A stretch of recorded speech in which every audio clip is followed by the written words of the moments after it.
Ya, balik lagi di konten bereaksi. Sudah cukup lama kita dalam review film. Iya, betul sekali. Dan sekarang kita mereview film yang tayang hari Jumat. Dan bukan film Indonesia ya? Bukan. Jadi kali ini kita akan mereview film dari negara yang berbeda yang kita berdua nggak pernah tonton ya. Iya. Jarang sekali film ada di negara ini. Iya, benar. Masuk sini lah ini. Iya. Jadi ini film box office di negaranya. Oh iya. Ya. Jadi sebuah film dari Vietnam, negara tetangga kita, berjudul Mada. ya, Drowning atau The Spirit ya. Drowning Spirit. Jadi Mada ini tuh adalah hantu sungai di Sungai Mekong ya. Sungai Mekong di Vietnam. Iya, gitu. Adalah urban legend ya bisa dibilang. Iya. Sama kayak kuntilanak gitu kali ya. Ya. Tapi dia ini meneror warga-warga, jadi ya diduga mengakibatkan banyak orang tenggelam Iya, oleh si arwah si Mada ini. Dan menyebabkan kematian. Nah, Mada ini disutradarai oleh Nguyen Hu Hoang Nguyen Iya. Hu Hoang.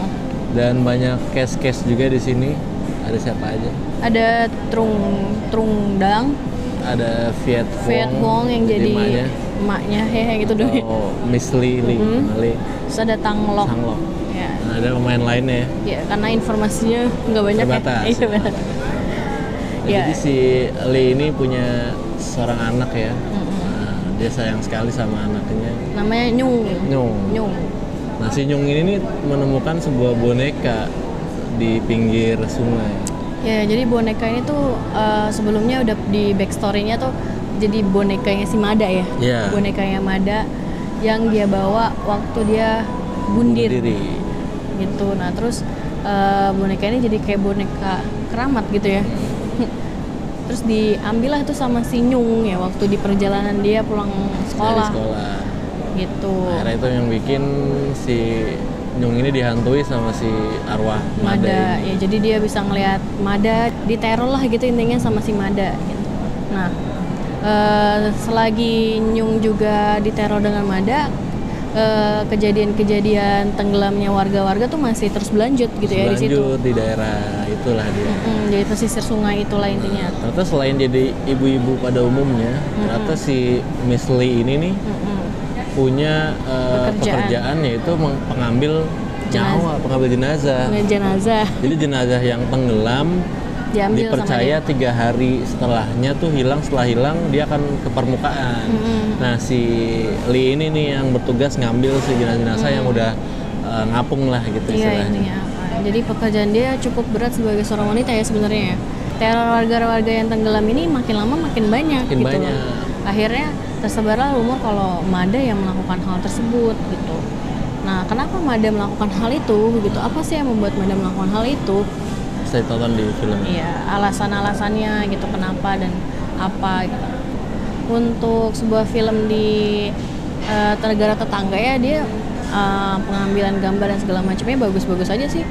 Ya, maksudnya nggak ada yang mengganggu, paling adegan-adegan yang tiba-tiba zoom apa sih? Slow mo ya bukan Slow mo, tiba-tiba slow mo. Untung nggak berlebih. Tiba-tiba jump scare. Ya, untung nggak berlebihan gitu ya. Maksudnya nggak sampai kayak film India yang dung gitu ya.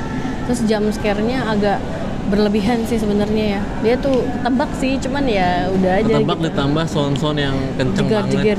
Jeger gitu. Ada jump scare jadi dung. Terus filmnya tuh kerasa lama banget. Karena ini filmnya cuma 90 menit ya. Iya. Mungkin karena dia ada repetitif adegan yang berulang adegan gitu ya. Jadinya adegan yang sama diulang lagi gitu. Seringkali banyak flashback. Ya, flashbacknya tiba-tiba Kita baru flashback gitu.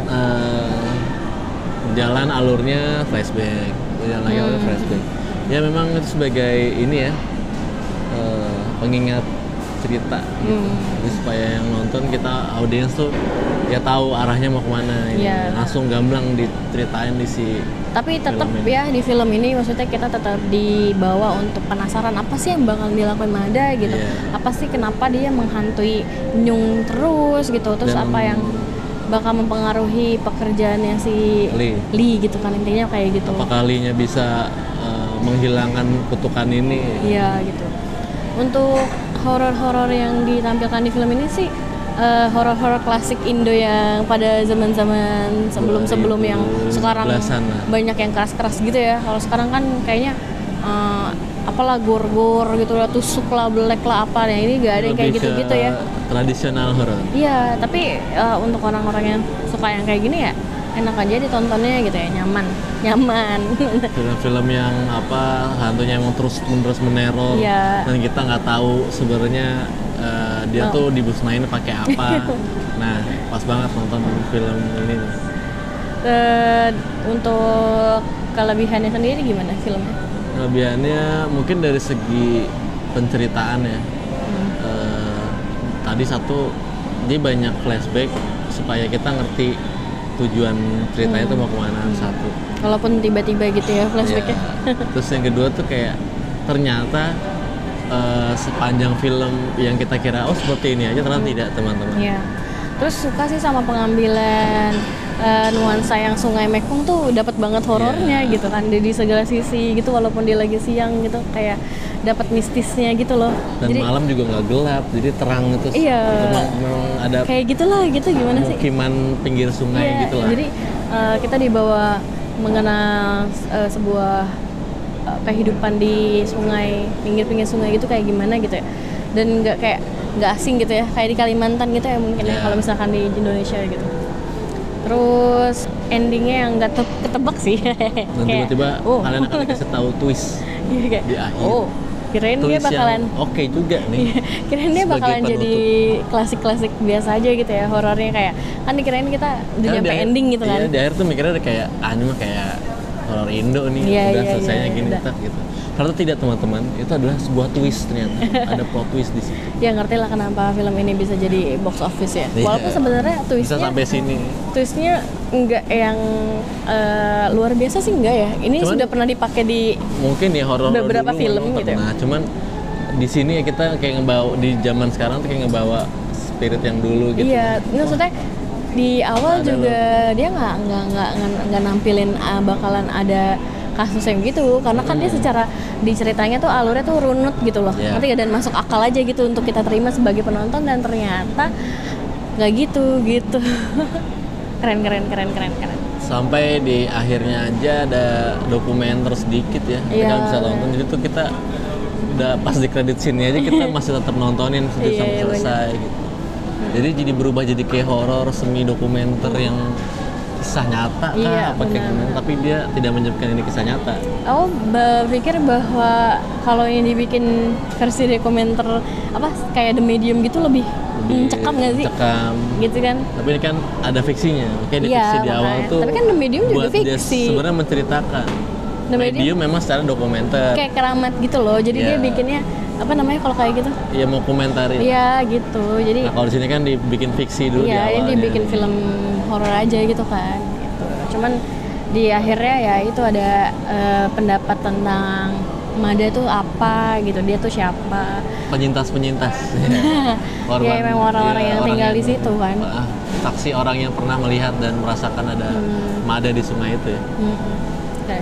Kurangan film ini ada apa aja? Paling ya itu jump scare ya. Ya jump scare yang terlalu gede. Ini gitu. Seperti ngopi film Indo, horor Indo. Paling juga ya klasik lah, hantunya ada di mana gitu kan, udah ketebak kan kayak gitu. Terus dari gitu juga sebenarnya sih untuk pembangunan ceritanya sih ya cukup aja sih ya. Cuman kan kita nggak tahu sebenarnya, ini kita juga taunya dia di Sungai Mekong di searching ya. Iya. Tiba-tiba ada filmnya ada horor Vietnam. Iya, dia nggak jelasin detail lokasinya di mana, latar waktunya kapan. Gitu. Jadi kayak nggak tahu itu kapan nih. Gitu ya dia. Karena kalau lihat masih ada radio, masih pakai mungkin dia makanya zaman kapan nggak tahu ya. Nggak tahu ya. Memang keadaan di sana seperti itu. Nggak tahu. Segitu aja deh kita untuk film Mada ya, The Spirit Down Spirit ya, apa? Drowning Spirit ya? Drowning Spirit, arwah tenggelam. Berapa rating untuk film Mada ini? 7,5/10. Oh, 8/10 ya. Suatu alasan yang baik kenapa film ini bisa sampai sini. Iya, betul. Ternyata filmnya ada value-nya. Ditunggu film-film Vietnam berikutnya supaya kita punya tontonan dari negara-negara tetangga ya. Jadi karena ini juga tayangnya sangat sedikit sekali ya, karena ada show-nya ya. Jadi ada siapa tuh, Laura, ada film-film horor lain yang masih tayang. Jadi dikasihnya sedikit. Ini kita beruntung masih bisa nonton. Bukan masih bisa nonton, emang hari pertama nonton. Dan layarnya sudah sedikit gitu loh. Ini jadi kayak, langsung nonton. Iya. Dan ini kayak penyegaran buat kita karena mungkin lagi jenuh ya sama horor-horor Indo. Dan ini menurut aku sendiri sih pribadi kayak penyegaran aja sama horor yang formula horor yang lagi dipakai Indo terus gitu itu terus. Nah, gitu. ini boleh bisa dipakai nih. Ya, karena jadi, Jawa mulu kan kalau nggak harus setannya kita kalahin kok. Ya benar. Kalau emang dia adalah sebuah arwah yang nggak bisa dihilangin ya udah gitu. Mau gimana. Nggak usah dipaksa ngilangin pakai dukun segala macam. Seperti di film ini, jadi kalian nggak akan kecewa pasti. Gitu aja. Oke, gitu aja. Sampai ketemu di Konten Beraksi selanjutnya. Bye bye.